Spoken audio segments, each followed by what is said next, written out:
All right, man. So we're back Back a again to bee. talk about another French player that who knows might go late in the first round, might go in the top 20. There's different results or predictions right now, but his name is City Suzuko. I think that's how you say it, but French forward, small forward player, Dave. I mean, and I'm going to be All right. generous with my initial offering, but I'll say he might have the upside of a Jalen Brown type player. Ooh, But you go, Dave. nice.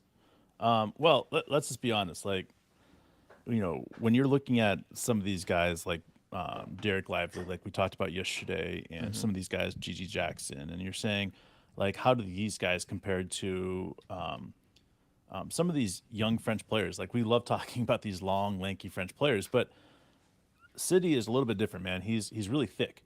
I mean, really thick. Some of his stuff says he's 200 pounds, but I'll be honest with you. There's no way this guy is just 200 pounds. He's got to be closer to 250. And I Yeah, I say was thinking closer to 240. 250, Yeah. like being kind, because those muscles he's got, I mean, they're massive. So when you're looking at City, you're looking at him and saying, how big of a guy or how big of a boy are you?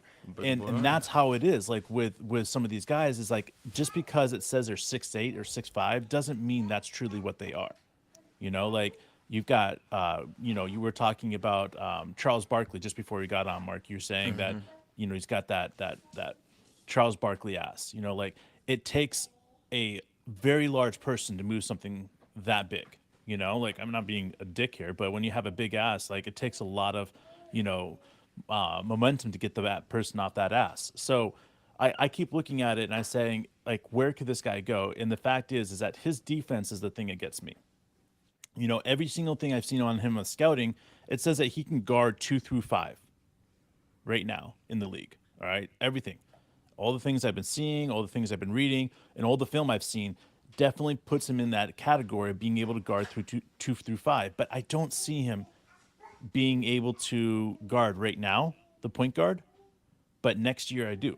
Yeah, exactly. I, And I that's the thing agree with about that. it, is that like Mm-hmm. that's a 1 year progression right there for him. That's a small step for him. He's got the ability to slide his feet. Yeah, and not just slide his feet, but he stays in front of the defender. He Mhm. blocks the shots.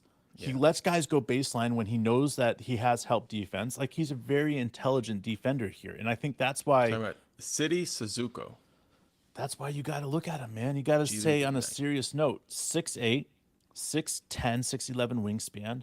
240, 230, someplace around there. 19 years old, and he's got what I would consider, his defensive mindset, IQ there, right? His matching ability to go and mismatch situations and come out on top, right? And then when he is spot on and there's nobody around, it's money. He is, I mean, catch and shoot. He can sit there as long as he has his feet set. He can shoot all day long, and that's the type of guy that I love, like Jay Will, like JRE. Those guys that can just sit there and get past the ball and just shoot that shot. And he's around the same size as I would call Jay Will and JRE.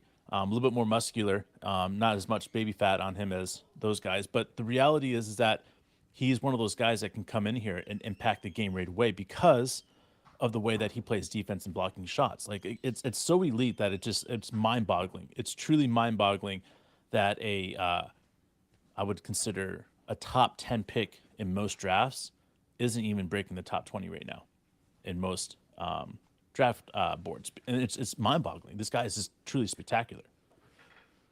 So we have been digging in deep into the French prospects. The one that we haven't really hit up yet is Victor, but enough stuff has been said about him, and we'll get into it as we go. But Maybe. here's the thing: we've talked about Rain Rupert, we've talked about Bilal. I can't ever say his last name, and I don't know if I said his first name right. But there's also another guy that we talked about. I can't remember exactly who, but like I should have it in front of me. But my point is, there are so many good young French players, but a lot of them took different routes. A couple of them, well, one of them, Rain, went to the NBL, and we're talking about, yeah, City, who went Yep. to the G League Ignite, What and is Leonard different. Miller? Leonard Miller, yes, I believe he is too. So different routes, but multiple people have done a couple of the same routes because we saw Victor and Bilal playing on the same team. So Have it's we kind of interesting. have we ever seen a country No, inside of the you're NBA right. that I have can't think had of it. that? I mean, No. I truly think that this could be a pick where we see 5 or 6 Right. French players drafted in the first 25 It's like picks. Kentucky, like or North Carolina at their peak when they were getting five, I've six never players seen picked. anything like this. Like this is It's this is it's spectacular. elite. So the question is, how do you look at each player individually without being like caught up? So with City, what I want to say is this: like I started watching out a few days ago. I watched his 18 and under Team France highlights, right? And I was really impressed with his game. But then I went Defense. back and watched his Ignite highlights just before we got on, and he is a better ball handler at his size, at his age, than anybody I've ever seen. Hmm. It's it's reminiscent of LeBron, but superior. Hmm. He's a better ball handler than Jason. I'm not Jason Tatum than Jalen Brown at this moment, right? And within a short time, he's going to get to the Jason Tatum level.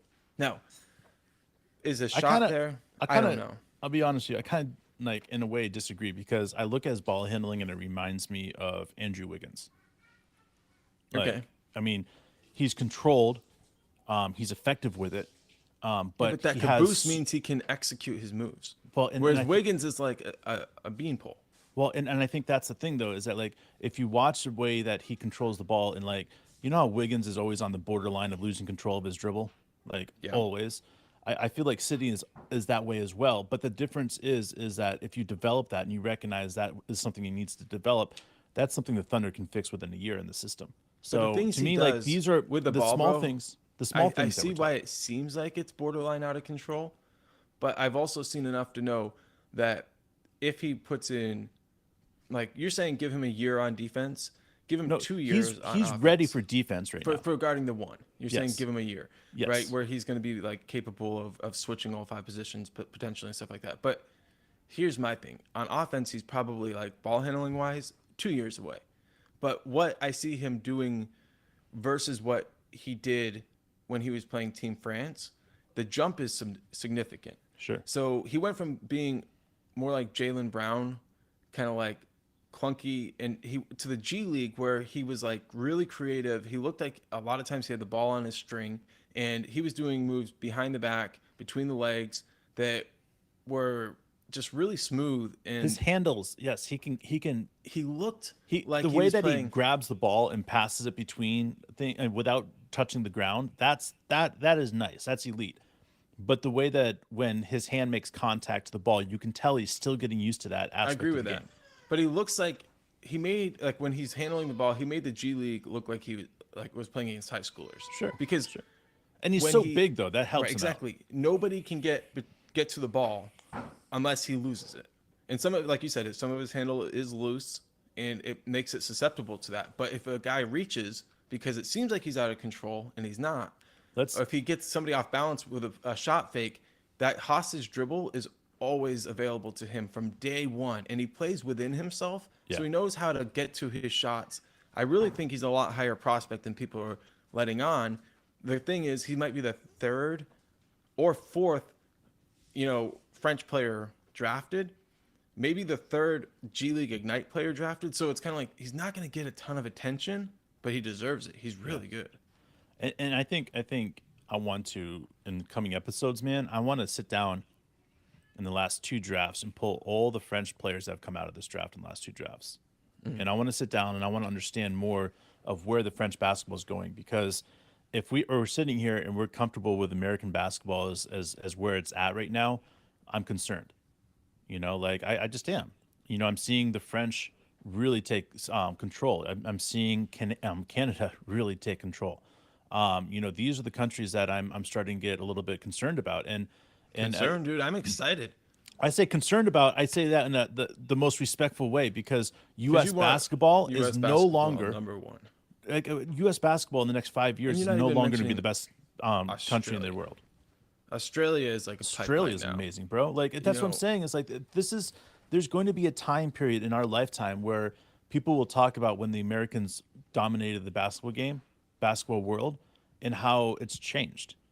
and it's turned into an Australian game or a French game or a Canadian game, and I'm okay with that because that's how it's supposed to go. Is when people fall in love with a sport, you Can you get all imagine, the dude? good athletes going into it. If you were a French Canadian who lived in Australia, they'd have to draft you. You got all of them, man. Gotta get this one, dude. Oh my God, what's up, Mwani? What's up, Rain Del Rio? Good to have you guys. And we are still digging into all these players as we go. There's a lot of players that we're adding. I've been watching different draft lists and seeing who's been moving up. There's some players who are getting some serious steam. In the past, players who get a lot of steam were kind of like, I don't know. I wasn't always sure that they were the guys that we'd be going after. And then J Dub. And now it's like, oh shit, bro. Yeah. This is real. Like we got to pay attention to who climbs the ladder in the combine. And that's really the next phase of what's happening for us. Yeah. What's What's up, up, Cameron? Jinx, Yeah, you want me to start? I want to say Rayan here is Ryan. Ryan. I want to say Yeah. I really have looked into the Woma. Um, I like him. I've got a lot of stuff I got to say about him.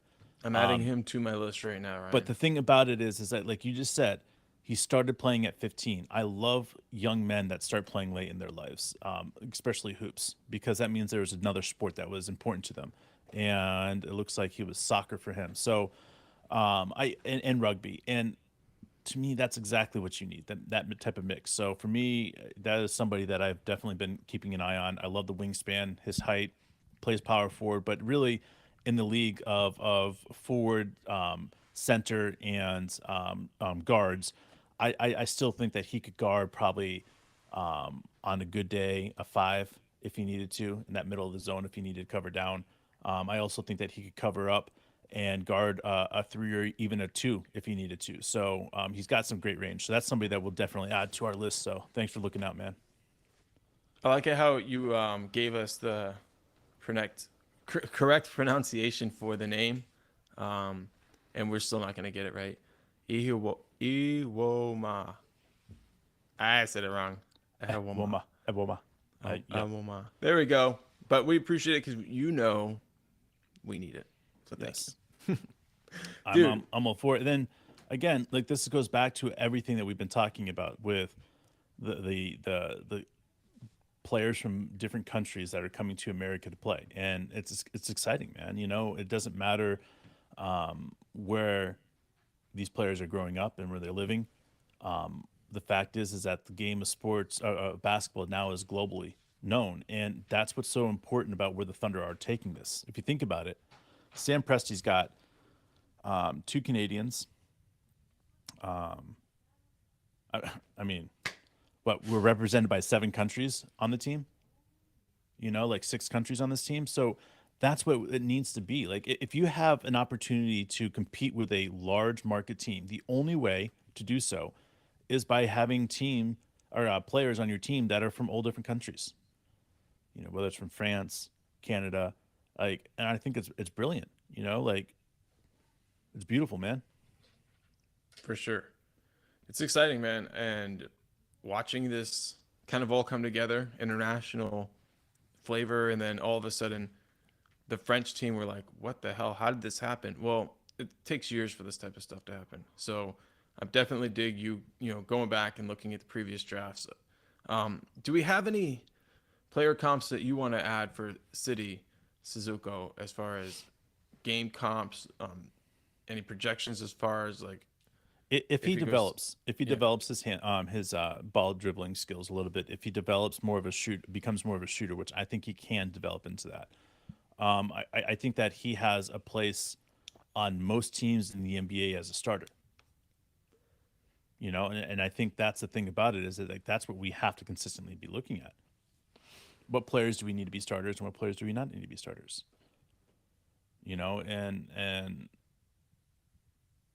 to me, I struggle sometimes because that line for the Oklahoma City Thunder is very different than other teams.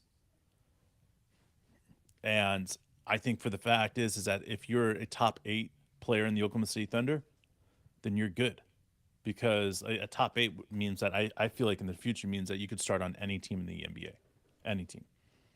And I look at guys like Kenny Hustle, and I look at guys like Lou Dort, and I look at these other guys that are just, phenomenal defenders and players all around the board. And it's like, how many guys can we get like this? Well, the great thing about it is that we've got guys that we can consider stars or borderline stars, and we got role players. And I think that's the beautiful thing about what we have going on in Oklahoma City is there's not a lot of teams that are designed and built like we are.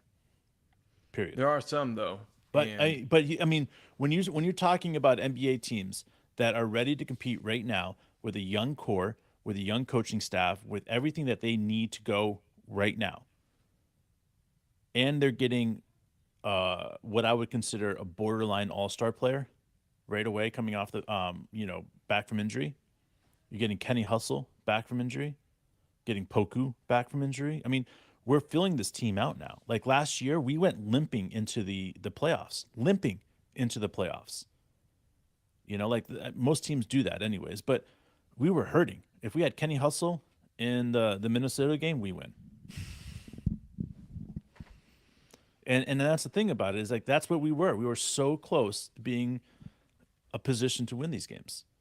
So that's why I keep going back to it and circling and saying Oklahoma City was that close. yeah, It's that close. A couple injuries away, and we would have been all right. We would have been in the playoffs. I'm with the city. I'm extremely susceptible to like whoever we're talking about falling in love with them. I get that, but for me, But it's because we look at them as an Oklahoma City Thunder player as we're scouting them. That's how we look right. at them. But for me, like when I look at him right now, I think this is the guy I really want from this draft that I've evaluated up to this point because his skill set, his size, and the fact that he prefers to play on the perimeter.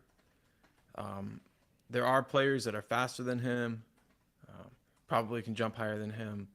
There's other elements like that, but like he really has great lift, and like his obviously his handling skills are a little bit debatable. What does he have there?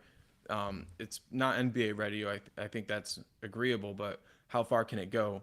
I think he has more ability to start on this team than I would say about 90% of the guys that we've already scouted. Yeah, And like that. I look at Jarris Walker as that same type of potential of starting right away. I look at City as the same type of player as, he might not be able to start right away, but he would be able to develop very quickly into a starter. Very quickly. And again, Jarris Walker is the same way. He might be able to start right away, but he will develop into a starter very quickly. So, you and he know, would be on, in my opinion, be on a little bit of like the Jang timeline, where in a couple of years, these guys, if they develop to their peak potential, they're going to be very hard to stop. They're going to have great chemistry. yeah. You're going to see them really get to the point where teams have to game plan for them, and maybe they're not the stars of the team, and that Yeah. becomes really I problematic. I want to bring up something, for me, I've been thinking about this a lot is with Dort, with his place on this team. Yeah, This draft is critical to that because if we find a player that is in, that power forward or even big shooting guard ready, this is going to make it very difficult for Dort because of his contract and because the fact that Dort is very tradable right now. And the reality is that when push comes to shove, I don't ever want to get rid of Dort, but we have to start looking at this team and how we're going to be able to keep everybody together.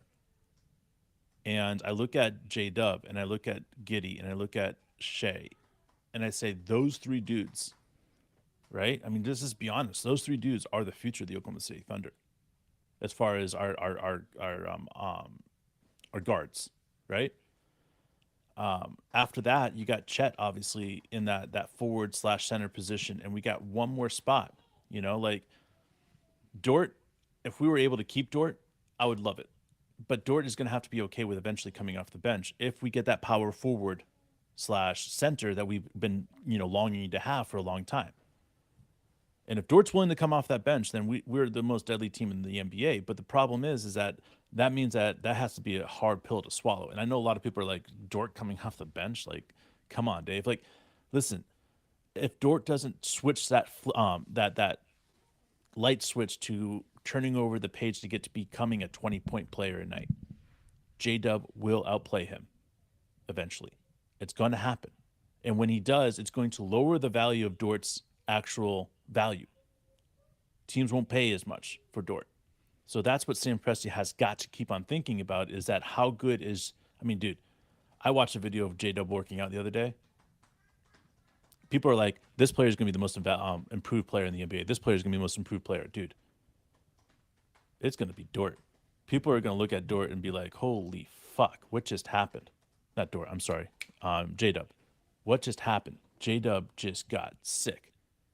Like, dude, I watched the other day. He just threw down this dunk that 90% of the guys in the NBA could never even imagine.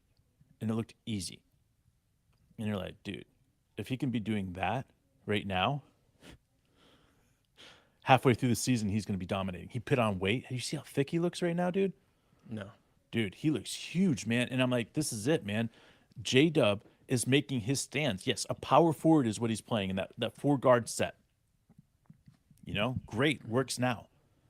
And I'm excited about it because I don't think that there's going to be a forward that's going to be able to stop J Dub.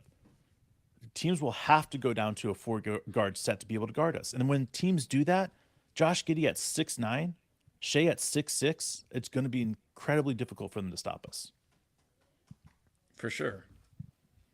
So,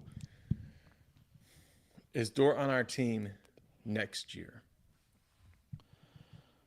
All right, let's look at the money. And Ryan, before we jump into that, Dave, I want to do that. But here's my thing. I would rather City Sissoko than Jarris Walker. Dude. I mean, I'm serious about that. Like, this guy, to me, is an absolute star in the making. And he's more raw. I get it. But Jarris, to me... I would... Listen, if I go ahead and got Jarris, I would get City as well. Okay. I would get them both. And the reason I would get them both is because when push comes to shove, you're not going to have a better combo of young forwards coming up. You'll have your time to take with them. It'll be like JRE and J Will. Both of them bring different assets. Both of them bring different things, and you take your time with them. But, I mean, absolutely, dude. And with Ryan, what he's asking a little bit, though, is about the Wizards really being the number 8 pick being available. And they may not want to pay it because the 15% kicker on would I trade Dort? Okay, listen. Not be able to. But. If we're talking Dort for the number 8 pick, bro, that value right there. That's unheard of. Like an undrafted player eventually getting a top 10 pick in return in a very strong draft, like that value right there. I would look at Sam Presti and I would be like, I want to know what you think about it. If you had the 8th pick in return for Dort, I want to know what Sam Presti would do, because that's a value thing that is beyond anything I've ever heard. Undrafted to trading for a top 10 pick. Would I think it's worth it? Fuck yeah. Yeah, we talked about it. Fuck yeah. I love Dort to pieces, but that value right there for Dort, that's one of those things that that's what happened when what's his face went over to Orlando Magic, and he wanted to have Ibaka so bad that he traded us Dante Sabonis and Victor Oladipo. Victor Oladipo, thank you. Which in turn we end up trading for. I mean, the whole trade that happened for Paul George was because of that. So if that was the case, we were able to, they were so desperate to get Dort. Like, I want Dort. It wouldn't be just the number 8 pick, guys. I wanted you guys to be clear with that. It wouldn't just be the 8th pick. It would be more, because Sam Presti wouldn't allow just that. He would have something else up his sleeve. And that's why when I say that value, hell yes. I mean, like, literally, hell yes. Because Sam Presti is going to squeeze something else out of that. Because if they're willing to give the 8th pick for Dort, he's going to be like, I can get more. That's right. It was Rob Hennigan, the GM for Orlando back then. Man, Mwani, you're always on fucking point, bro. I don't know if you got Google close to you, but you're smart as shit, bro, and I love it. So, but Dort and Beal would be a really good backcourt, I think. I think Dort would complement do the things that very well. that they needed him to do. So, I think that there's something to that. But we and, also and 15% on $50 million, bro. That's thanking Dort for being part of this team. Like, hell yeah, give him what 6.5, 7 million, whatever it would be, just to leave. Like that's saying, I love you, Dort. We appreciate you. We appreciate everything you've done for the city. Like that's why I love what Sam Presti does, man.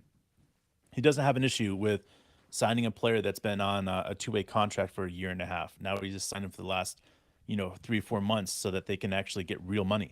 I mean, Sam is amazing, man. Yeah, some great shit. We talked about it last year with Portland. Like, would we trade Dort to move up? We love Dort. We don't want to see him go anywhere. We definitely don't want to see him in the Western Conference. So I like the idea of the Wizards a lot better. Um, he's gonna have a great career. It's gonna be phenomenal, But bro. so is J Dub. And this 12th pick, I hate the idea of avoiding picking someone because we'd be afraid that they'd be too good in a position where we already have a good player. Like, we're not at the point where we're trying to draft players that don't have the peak ceiling. Like, Yeah, let's draft the best potential and make them play somebody else out of a job. yeah, yeah, man. My bad, Ray. Ryan, I misread your thing. I didn't see the whole Bradley Beal. Listen, I would keep Beal and Dort. Like I would just keep him. Have Dort play more the point guard position. Like I think that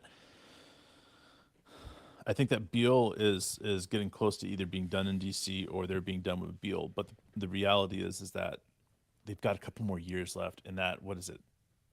His supermax contract would be like 300 and something million. So I don't think Beal is going to go unless he signs his contract. And I would definitely, if I was the Wizards, try to get him somebody else to help him on defense. And why not pay a nut for a player like Dort?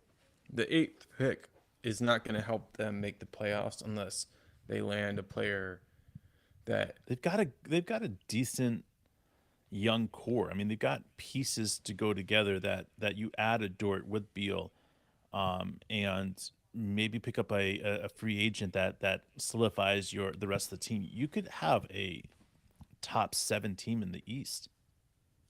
And the thing about that is that obviously you can see what happens to a top 7 team, what happens to an 8 seed in the East. So the top 7 team, I think, is a win.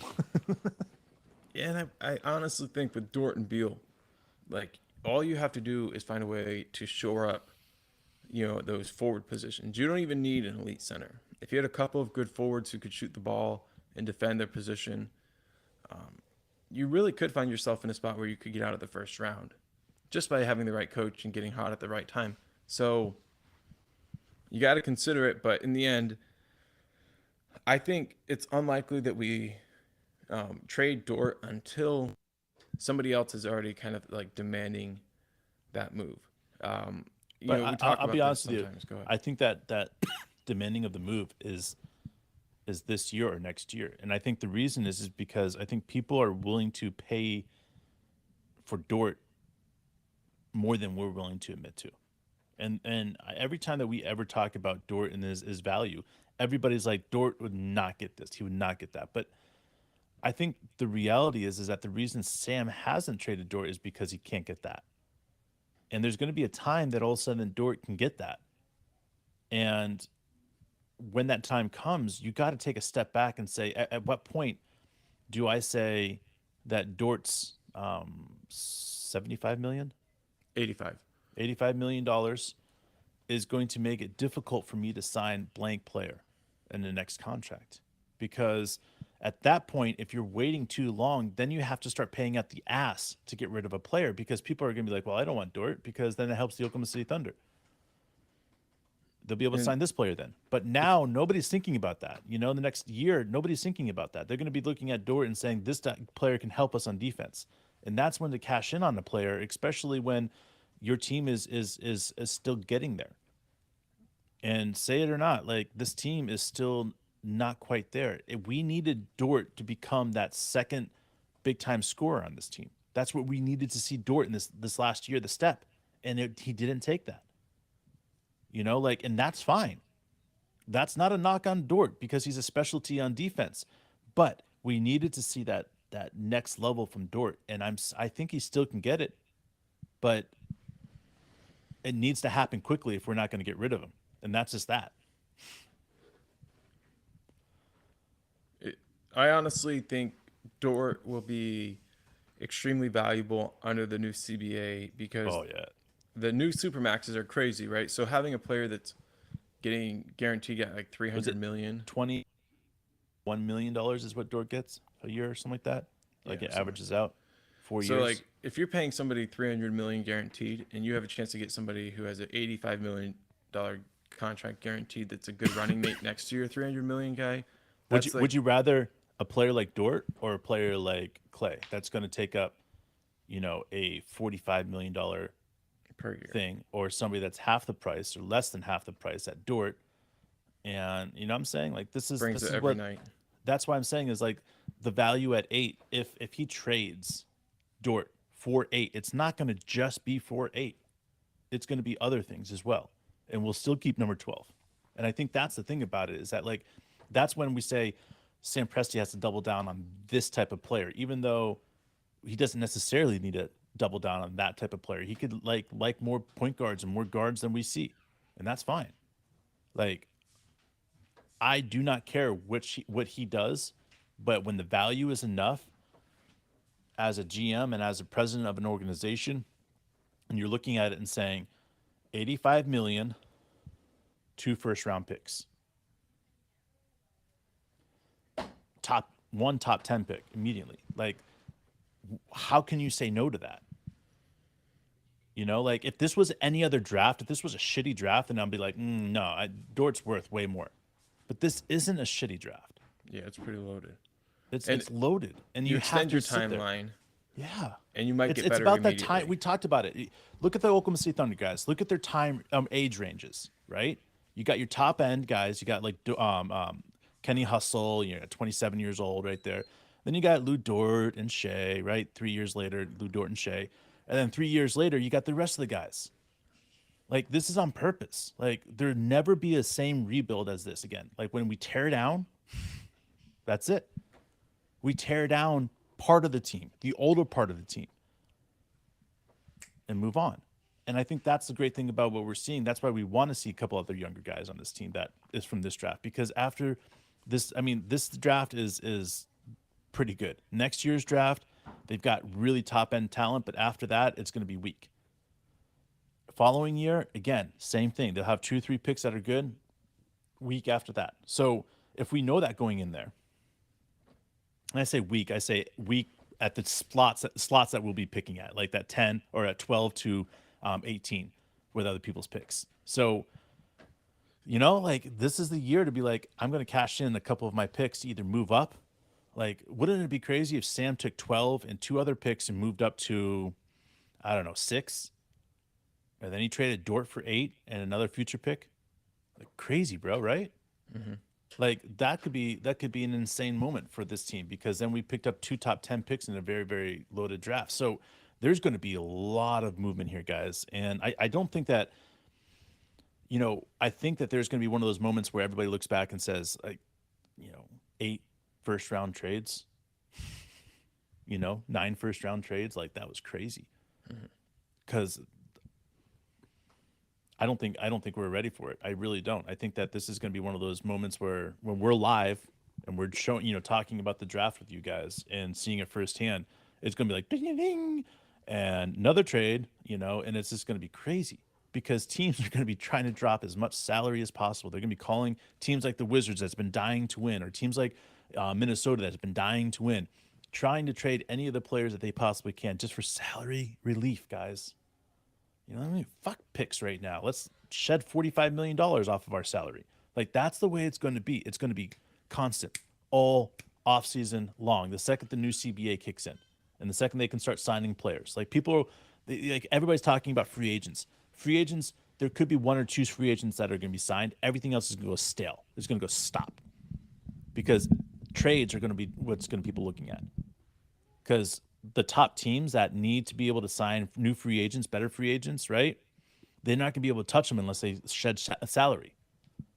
So everything stops until teams can shed salary. So it's going to get crazy. I mean, like draft night is going to be crazy. And the Oklahoma City Thunder are in the perfect position because there's like 5 teams ahead of them that are having salary cap crunches. And Oklahoma City has what, $32 million in free room. So bring it on. Let's see what happens. So like whenever there are those teams that have like North Carolina or Kentucky, where everybody knows like this guy's the best player on the team and this guy's the second best player, and really what happens is you end up with a guy like Shea, who's I think he was the third player picked on his team that year. I know Kevin Knox was picked in front of him, Yeah. but maybe he was the second. But in the end, there are some guys that aren't the best player on these teams. So when you look at like the G League Ignite, they've got 3 players that are going to go in the first round. You look at the French team, you got maybe 6 players that are going to go in the first round, and you're like, it's amazing. it's easy to ignore individuals. So with City, Suzuko, what everybody needs to do, if you got the chance right now, watch him film from his G League time and tell us what you think. Not about him as he fits into the draft class, but him as a player, what he could end up being. Because to me, what I see is something that is he's either very likely to be an absolute star because of his height and his ability, right? Or Yeah. it's fool's gold, and I'm missing something that is like a fatal flaw that will make it so he's not going to be a star. So I'd love to hear what other people have to say about his game, and we'll see what happens. Now we got the finals coming up, bro. Tonight. Game 3. Game 3, bro. All right. You said last time that you're going Miami. Dude, Miami just got it, bro. Like I think I think the Nuggets are going to get it, bro. no, Miami. The thing about Miami that I love is that they're like bed bugs. You know what I'm saying? Like when they get in your bed and they get in your head, it's fucked. Like every single time you lay down someplace, if you have bed bugs, I've never had bed bugs. Well, no, I take that back. One time Back in my shitty ass apartment in Oklahoma got 'em City. there. Remember that place, man? I got bed bugs. I burned motherfucking everything. Anyways, every time you lay down, you think you have bed bugs. You lay on the couch, you're like, fucking bed bugs, right? Like it's just in your head. And I think the way that Miami has really portrayed everything and made it difficult for Denver to think about what's going on, right, is a problem for Denver. They're in their heads. And in order for Denver to be able to pull this out, they got to come back with a ferocious desire to win. And I just don't know if Miami is going to let them do that because, Eric is just a next level coach at this moment. I mean, what he's been able to do is spectacular. So maybe I'm wrong, but Miami at this point just, I mean, on every stretch of the imagination, they just fucked up Denver in every possible way in their head. Like Denver's like re-guessing what they ate before dinner the night before. I mean, like everything. It's crazy, man. Like we've all been there when a team that you should beat beats you and you're like, what did I do wrong? How could I have played better? And when you're at that point and you've never been to this level and this much pressure before, and Jimmy has been here before. The Heat have been here before and they dropped the ball. So this time around, it's different. I mean, this is different. Jimmy is on a mission, doesn't give a shit about anything except for winning that trophy, and that's scary when you have a solely minded player like that. If Miami wins, the series feels like it's almost over. Oh, it won't be though. This is a 7-game series, bro. It might be over in 6. It might be over in 6, but this is going full 7. My guess is that Miami wins in 6. I mean, Miami in 6 is the way that Miami wins the series. Because if it's got to go back to Denver, that's going to be game 7 in Denver. Bro, I would rather, if I was the Miami Heat, I would rather just like get all my like dick hair pulled, plucked out. Because that would be like pure torture, man. I couldn't even Here's imagine. my Like, prediction though. I think Denver wins. people are fucking psycho, bro, when it I think comes to Denver Jerry. wins tonight, but Miami wins in 6. All right. You think so? Yeah, I think they So take you the think lead and then they go 1-2-3 game series over. Series over after that. Yeah, they win in Miami. See, tie it I up, look at it. I look go at to it. Denver, win it, and they're like, we got to finish this in Miami in 6, and so it's over. I think you got Miami in 6, Miami in 5, but Denver in 7. I agree. So I don't think you can. I mean, I could be wrong, and Jimmy That's comes what out. I would love to see a game 7 in Denver. I mean, look what he did in Boston Game 7. Game 7 in Denver would be a pretty special day, pretty special memory. Yeah, dude. So that's what we're all cheering Dude, imagine the city if they won Game 7 in Denver. Like, Dude, they I would burn fly the in to fucking just city like down, bro. riot with the rioters, man. Oh my god, dude, it would be like weed heaven. You know, the dispensaries be giving out the free weed. Yo, dude, like all this Hand smoke, it out. all this smoke in the air right now, dude. It's Oh like, yeah, from Canada. Thank you, Canada. That's what would be leaving Colorado. That's No, what but it would be leaving old Colorado. natural marijuana smoke. But it would be a cloud they could see from space. Dude, it would be like going to a concert at the Red Rocks. Remember that? Yeah, dude. The Red Rocks do concerts where remember we that. got there, we're sitting in the crowd, and all of a sudden Portugal the Man starts playing, and all of a sudden you see this big puff of smoke just go. And Mark and I looked at each other like, did someone start a fire? And the people next to A us lot were of small fires. incredibly high. They start passing us blunts, and we start passing blunts. It was before COVID, obviously, but it was the most amazing Rock. concert ever. Red Rock. Good times. Classic remember times. little bits of Portugal the Man has an album coming out in 2 weeks, guys. Did you see that song I sent you the other day? Yeah.